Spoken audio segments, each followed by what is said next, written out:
ದಿನೇ ದಿನೇ ಹೆಚ್ಚಾಯಿತು ಟಿಬಿ ಡ್ಯಾಮ್ನ ಒಳಹರಿವಿನ ಪ್ರಮಾಣ. 1 ಲಕ್ಷ ಗಡಿ ದಾಟಿದ ತುಂಗಭದ್ರಾ ಒಳಹರಿವಿನ ಪ್ರಮಾಣ ಬೆಳಗ್ಗೆ 51 TMC, ಇದೀಗ 53 TMC ನೀರಿನ ಮಟ್ಟ ದಾಟಿದೆ. ಈ ವರ್ಷದ ಇತಿಹಾಸದಲ್ಲೇ ದಾಖಲೆ ಪ್ರಮಾಣ ಒಳಹರಿವು 1,895 ಕ್ಯೂಸೆಕ್ ನೀರು ಜಲಾಶಯ ಒಳಹರಿವನ್ನು ಕಂಡಿದೆ.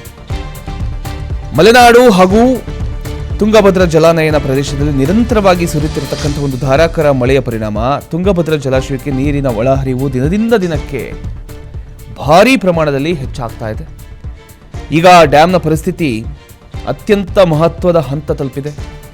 ಜಲಾಶಯದ ಪ್ರತಿಯೊಂದು ಬೆಳವಣಿಗೆಯ ಮೇಲೂ ಕೂಡ ಅಧಿಕಾರಿಗಳು ಹದ್ದಿನ ಕಣ್ಣಿಟ್ಟಿದ್ದಾರೆ.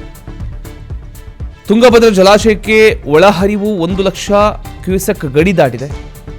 ಸದ್ಯ 1,895 ಕ್ಯೂಸೆಕ್ ನೀರು ಹರಿದು ಬರ್ತಾ ಇದೆ. ಇದು ಈ ಮಳೆಗಾಲದಲ್ಲಿ ಮಾತ್ರ ಅಲ್ಲ, ಈ ವರ್ಷದ ಅತಿ ಹೆಚ್ಚು ಒಳಹರಿವು ಅಂತ ಅಧಿಕಾರಿಗಳು ತಿಳಿಸ್ತಾ ಇದ್ದಾರೆ.